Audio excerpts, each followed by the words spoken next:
Aguas SB patrocina este espacio. Hola, ¿qué tal? Muy buenas, bienvenidos a una nueva entrevista aquí en Atlántico TV. Y hoy tenemos con nosotros a María Dolores Rodríguez. ¿Qué tal, María Dolores? Hola, ¿qué tal? Buenas tardes. Bueno, María Dolores, eres abogada del bufete Gándara Moure y vamos a hablar un poco sobre ese congreso que se va a celebrar aquí en Vigo, ese tercer congreso de compliance que bueno, se va a celebrar el jueves 16 de junio en el Círculo de Empresarios. Entonces quiero que me cuentes un poco para la gente en qué consiste esa disciplina del compliance. Bueno, el compliance es un producto americano en realidad que viene de la cultura anglosajona. En España se hizo una modificación del Código Penal en el año 2010, bastante importante, en el sentido de que a través desde esa modificación las personas jurídicas, es decir, las empresas, podrían ser responsables penalmente. Entonces, la modificación conlleva también una serie de cuestiones y es que a la vez que se establece esa responsabilidad penal, se introduce también la posibilidad de que las propias empresas vean eximida su responsabilidad penal o incluso atenuada en el caso de que tengan implantado dentro de su organización un plan de prevención de delitos, que es el compliance. Y básicamente es: oye, dentro de mi organización establezco unas medidas de control para evitar que se cometan delitos. No se refiere a todos los delitos, son solo 31 delitos, pero bueno, básicamente es Sí, es una ayuda a las empresas. Entonces, ¿qué tan importante es, ya vamos un poco a lo práctico, ¿no? ¿Qué tan importante es esa modalidad, esa disciplina en un bufete de abogados, como por ejemplo lo que llevas tú? Cuando surge la modificación en el Código Penal, nos pusimos a trabajar dentro de lo que sería este sistema, o sea, estas medidas de control en las empresas, porque no es un sistema estándar, es decir, no es un documento que se pueda estandarizar y que se pueda aplicar a todas las empresas, sino que es más bien todo lo contrario. Obviamente tú tienes que ver los riesgos penales que en cada organización existen y una vez atendidos esos riesgos penales estableces las medidas de control específicas. No es lo mismo, por ejemplo, una empresa dedicada a un servicio de salud que un periódico o que una empresa de transportes, etcétera. Entonces analizamos pues todos los riesgos penales que tiene esa empresa, se crea como un mapa de riesgos con una graduación, porque la ley así nos los exige, de la probabilidad de comisión y del impacto que puede tener para la empresa, y establecemos unas medidas de control. Esas medidas de control se plasman en un código ético o un código de conducta que digamos que es la piedra angular de todo el compliance y que todos los miembros de la empresa, de la sociedad, de la organización tienen que conocer y respetar.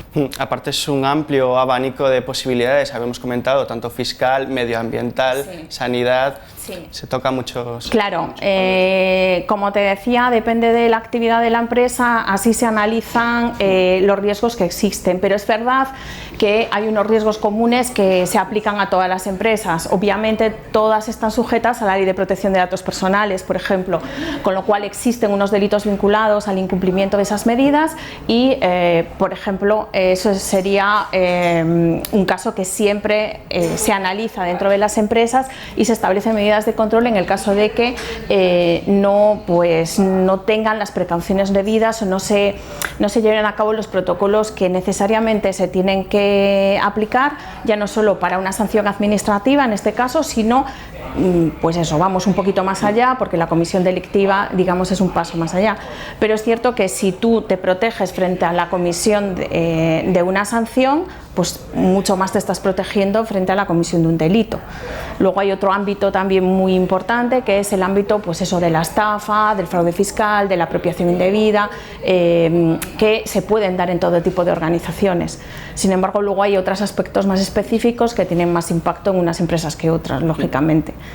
¿Y es tan importante que esto se desarrolle solo para grandes empresas o esto se tiene que abrir al abanico también a pymes y a pequeñas empresas, sobre todo aquí en Vigo? Sí, bueno, es de aplicación a todo tipo de personas jurídicas que por tanto se ven sometidos a este régimen y a esta responsabilidad, y yo creo que tanto es importante para unas como para otras. Lo que pasa es que, bueno, quizás las grandes empresas, pues a veces por contratación internacional, que ya les exigen este tipo de prevenciones, como, bueno, pues por otro tipo de actuaciones, digamos, a más escala, pues ya tienen dentro de su organización protocolos de control, normas ISO, por ejemplo, de calidad, que también son muy importantes a la hora de determinar, protocolizar procesos, etcétera. Pero eso no implica que las pymes también sea importantísimo que apliquen unas medidas de control de prevención de delitos, porque también son susceptibles de responsabilidad penal de la comisión de un delito por parte de cualquiera de sus empleados. Aparte, comentaba en la presentación de este congreso, comentaba el director del congreso, comentaba que una empresa tarda mucho en coger reputación, en tomar una reputación en la sociedad, pero tarda muy poco en perderla.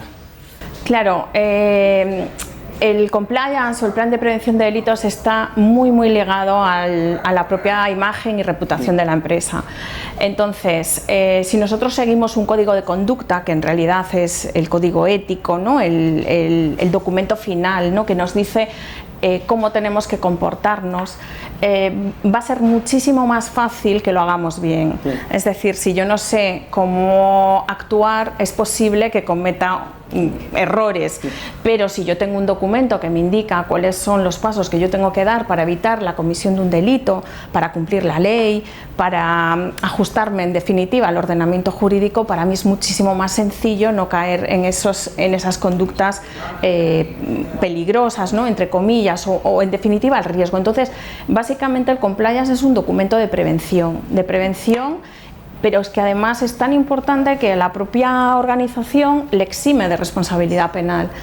De ahí que, por ejemplo, nosotros tengamos clientes, ya no solo grandes empresas, sino también clínicas veterinarias, centros de salud, cualquier tipo de organización o sociedad de cualquier ámbito es muy consciente de los riesgos penales, y si no lo es, debería serlo.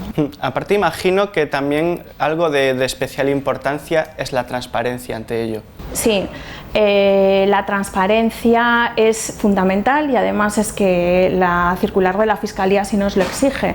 Es decir, no solo tenemos que tener un código de conducta, sino que además lo tienen que conocer todos los empleados, y no nos sirve.